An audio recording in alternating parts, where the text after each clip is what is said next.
This is Everything Boats, the how-to show, stuff you should know about saltwater recreational vessels. My name is Rick Portanova, and I'll be your host. Everything Boats is a broadcast and service of Portanova Yachts, Newport Beach, California. Call us toll-free at 844-YACHT-BROKER or find us on the web at yachtandshipbrokers.com. Today's broadcast is part one of the difference between buying a boat from a private party and a good broker. Before we get into the list of pros and cons, let me just tell you how fast you can get into trouble on a private party purchase. You meet a guy, you go see his boat, you like the boat, you give him a deposit. Do you have any proof of ownership? Probably not. Do you know where he's going to put your deposit? Probably not. It's going in his pocket, I'll tell you that. And then it might make it to his personal bank account, which could be overdrawn. And remember, you don't even know if he owns the boat, or if he has partners, or if his wife's on the title. And we don't even know if the wife is on board about selling the boat, or if he's even still married to her. And is that even his wife? So you give him your deposit and you cross your fingers and you go home and you try to find a surveyor. Someone will come out in less than 3 weeks. Let's say you have to wait 2 weeks for the survey and some guy comes out. First of all, who'd you call? Do you know that in the state of California, you don't have to be licensed to be a surveyor? Anyone who works on boats can be a surveyor. It's their membership in an association or associations that represents their good standing. A lot of people don't know that. So survey day comes and you all meet at the boat and the surveyor is present and he goes through the boat and you have a sea trial. And by the time you're done, he looks at you and says, you'll have a report in 2 or 3 days. A good surveyor will try to have it to you the very next day. And you read the report and it says that the boat is worth, a lot less than you're paying for it. And it also says that it's not really a great boat. So you call up the guy after you read the report and you say, I'm going to pass on that boat. Would you refund my deposit? And he goes, hey, while we were waiting for your surveyor, I had to tell 7 people that the boat was no longer available. And they even offered me more money. And so I'm going to keep your deposit, or at least half of it. Now you're out, whatever you gave him $2,000, you're out $1,000. You're out $700 for the survey on a boat that wasn't worth surveying.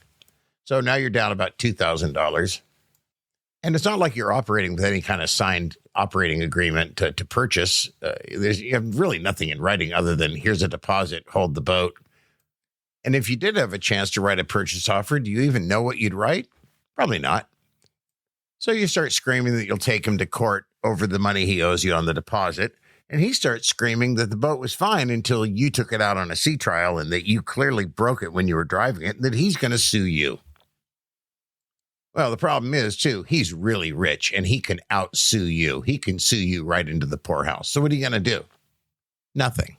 That's right. You're not going to really do anything but suffer. So with that little preamble, let's get into the meat and potatoes of this broadcast.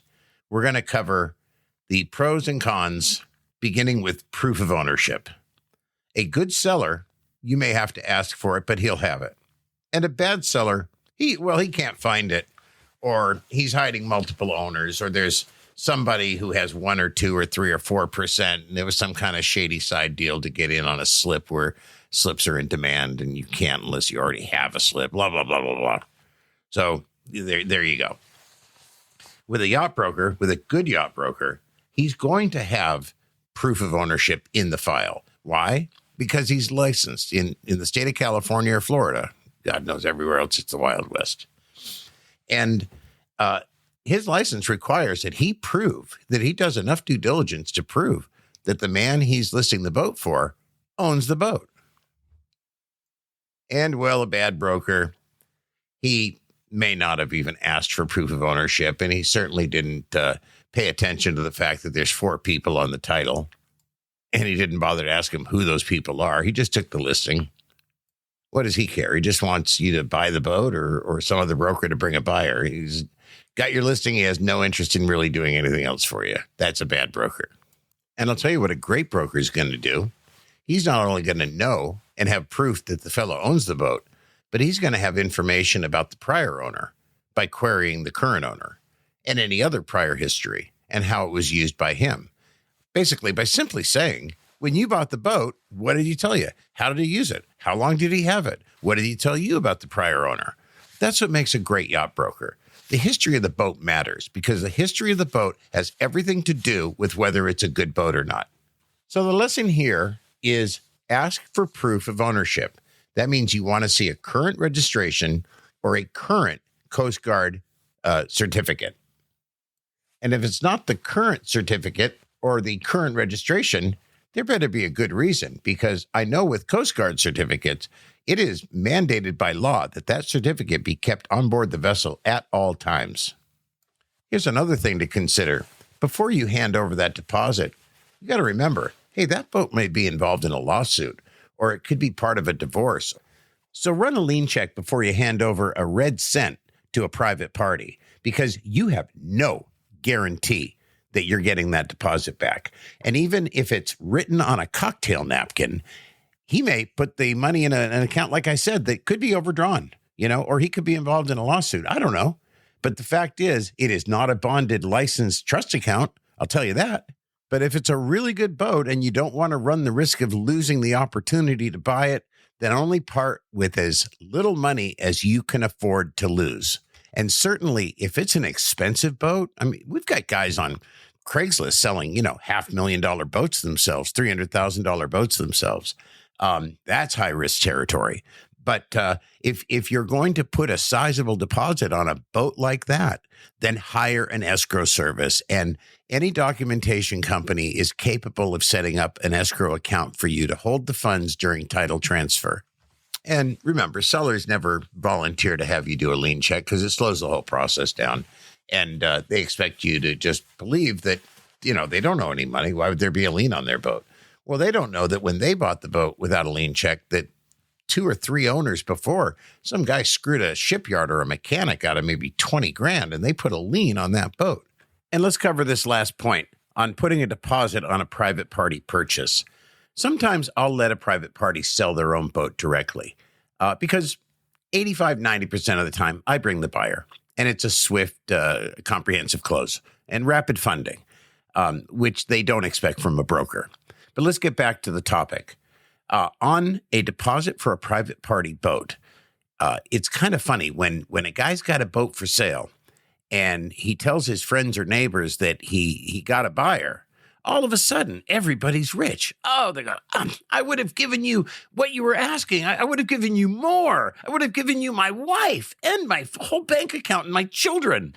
I would have polished your car. I would have kissed your ass just to own that boat. Hey, it sounds funny, a little over the top. It's exactly what happens, especially if you've got a greedy seller. He will get out of that deal as fast as he can to try to get more money from the guy next door. I've had guys try to get out of purchase agreements over that. So what you have when you use a broker, any broker, to be honest, because thank God it's a legal contract, or at least I'll tell you, make sure you have California, if you're in California, make sure you have California Yacht Broker Association forms. Those are tried, true, proven, and used by thousands of brokers for decades. If a guy's got his own homemade purchase offer, beware. I've seen some pretty shady written purchase offers that don't pass the smell test, and I can't even believe they're legal. But that's its own show. I say that a lot. With a purchase offer through a broker, you have a legally binding contract that gives you a certain amount of time after you put your deposit in that refundable trust account to conduct your due diligence without being sweated that someone's going to take the boat. The seller is obligated to stick with you until the date's on that contract. And if he's trying to get out of the deal, don't miss those cutoff dates for due diligence and final acceptance, or he will try to sell it to the neighbor. And I've seen that over and over and over. So you have protection in an offer, and the seller can't get out of the deal. And some of them, that's why they won't use a broker too, because they'll take a deposit and continue advertising the boat and shopping it around.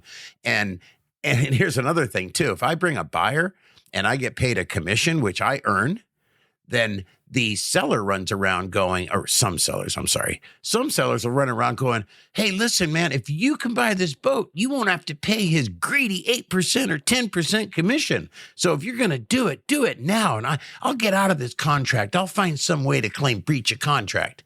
Oh, yeah. No, they're out there. They're out there, whether it's a $30,000 boat or a $100,000 boat or a $500,000 boat. Shady sellers, beware. So recapping, what have we learned here?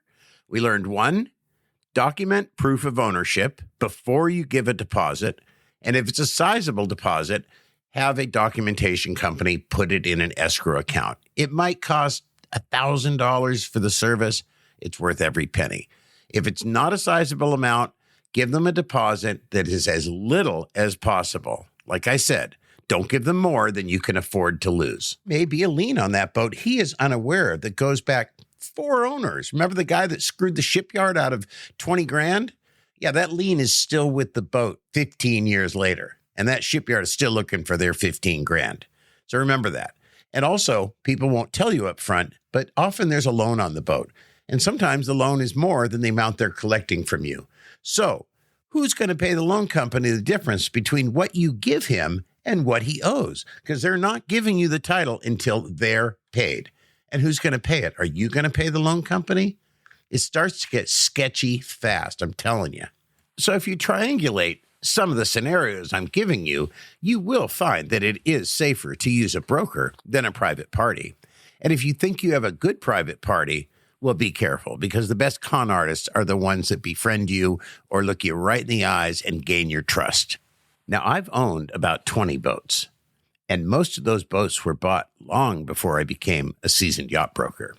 And I'll tell you, I've had every experience there is. I bought through brokers. I bought through private party. I've got good boats. I got bad boats. You know what? Every time, in hindsight, it was the luck of the draw. There's an old saying that we start life with a bag of luck and an empty bag of experience. And the goal is to fill up the bag of experience before we run out of the bag of luck. So my advice, use a broker. Find a broker, make friends with a broker, marry a broker.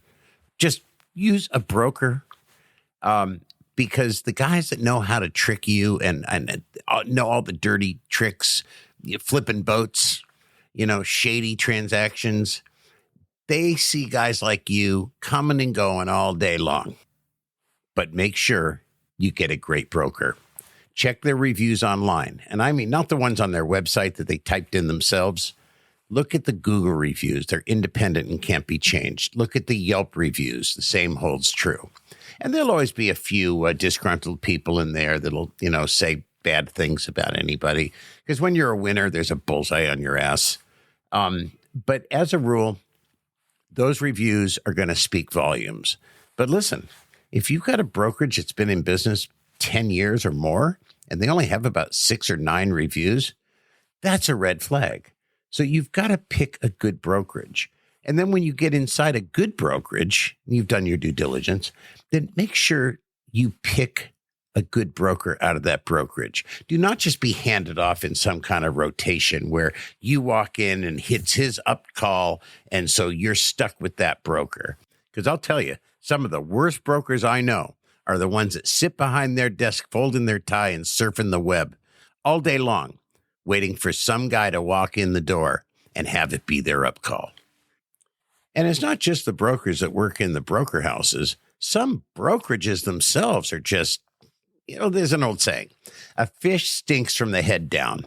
If you go into the bank and all the tellers have an attitude, I guarantee it trickles down from the CEO of that bank, because a fish stinks from the head down. And some broker houses, same is true. I once knew a broker so lazy and so ignorant and knew so little about boats that I looked over his shoulder at an email he spent 5 minutes typing, and it said 2 sentences. It was to the Department of Boating and Waterways, and it said, since I'm a licensed yacht and ship broker, do I have to take the classes in order to get my boater ID card? This guy knew so little that he couldn't even get a boater ID card on his own. So you're starting to see a pattern here? Okay, so let's get on to the next topic. And this one's actually one of my favorites. Did anybody go through and inspect this boat prior to sale? You may see a private party ad that says, new water pump, new hot water heater, new batteries. Sure. The new water pump was 5 years ago.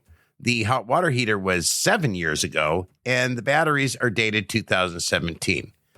Well, if it's a private seller, of course he's not going to have somebody independently inspect the boat and then put together a report and show it to you. With a good broker who knows boats or has access to somebody in his broker house or a vendor who knows boats, he will have gone over the boat when he got the listing and gone through that boat bow to stern and surmised whether it was a solid, safe boat to some degree. And a bad broker hasn't got a clue because a lot of brokers don't even know anything about boats, to be honest. And a great broker will pre-survey the vessel. He will go through it. He'll know what he's looking for. He will open up hatches. He will look in the engine room. He will check the motor mounts. He will test the lights. He will look at the electrical panel. He'll play with the wheel and see if there's any play. He knows what to look for. He'll check the bilge if it's a sailboat. He'll look at the condition of the keel bolts. He'll go through and peek at the tanks and see if there's any corrosion, check the age of the hot water heater. They may look nice and shiny on the outside, but underneath it, it's all rusted. He's going to look at the hoses on the motor. He's going to see if everything's double clamped below the water line. He's going to surmise whether the boat has been loved and whether the story the seller's giving him matches up with the story that the boat itself is telling him, because boats will tell you the story if you know what to look for, and the boat will talk to you. A lot of brokers don't do that. I do. That's why I don't have surprises when I go to survey. I already know what's going on. And a lot of brokers will know things about a boat, and we're going to get into full disclosure later, but they'll take an offer. They'll let you buy a survey. They'll let you drop a couple $1,000s only to find out something they already knew. That's actually criminal, but good luck proving it. And again, it matters whether you use a good broker, a bad broker, or a great broker. That's it for part one. I like to end every show with a short tip. Today's tip is that if you close the through hull for your water intake leading to the motor, which so many people do, then in order to avoid forgetting to open it, leaving the slip without any water going to your engine, hang your ignition keys on that through hull. That way you can't even start the boat unless you go to that through hull, make sure it's open, and then grab your keys. All right, I'll see you for another 15 or 20 minute broadcast in about a week.